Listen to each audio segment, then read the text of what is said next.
So I'm going to skip ahead for 1 second and show you some of the image generation side of things. We're going to be using Midjourney for our start frame generation and a lot of our character generation, our backgrounds, things like that. With Midjourney, there are things called style references, or sref. That's this number right here. If you click on it, you get this command code --sref and then a number. Style references are basically just a command that gives you a particular style and automatically adds a style filter to your prompt. The good thing about these is that it's an easy way to get a consistent style across characters, backgrounds, and just whatever you're going to do, which is really important if you're making an anime. So there are a lot of different anime style references for specific genres, subgenres, studios, artists. There's a million of these. Usually they aren't super specific. Like in this case, we just have Neon Dreamscape anime. But there are a bunch. I'm actually using Midjourney, which is Midjourney's built-in in-house anime model. Currently, there are Niji version 7. Now, I'll tell you what the secret is. Just using Niji alone, without a style reference, gives you really good results. In fact, that's kind of the best result you can get. However, the style references do go a long way in giving it that 80s, 70s, that retro kind of look and feel.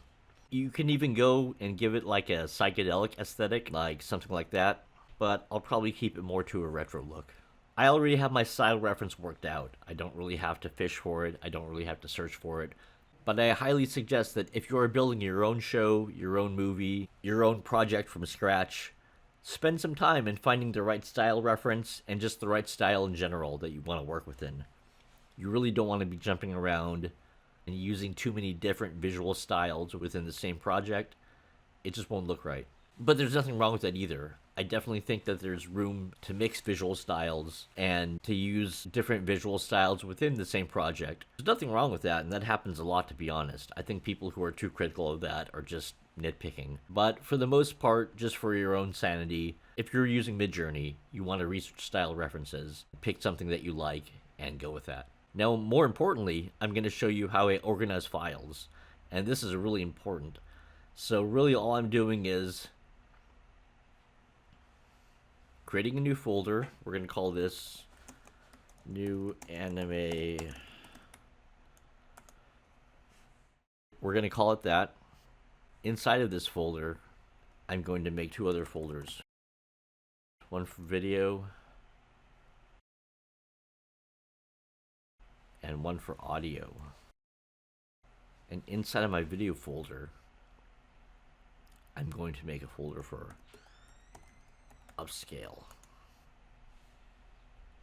Now inside of this upscale folder is where I'm going to put all of my upscaled video, which is pretty much the finished raw footage before it goes into the video editor. Outside of that folder here is where I'm going to throw the not upscaled raw footage that needs to be upscaled. So you'll see how that works. It's really pretty easy. The whole reason for this system is that once the file gets imported into the video editor, that's where the video editor is going to look for it. You don't want to move it around after that. Rather than import things directly from my download folder or even directly from this folder, I have a specific folder where all the finished upscaled files live before they get imported.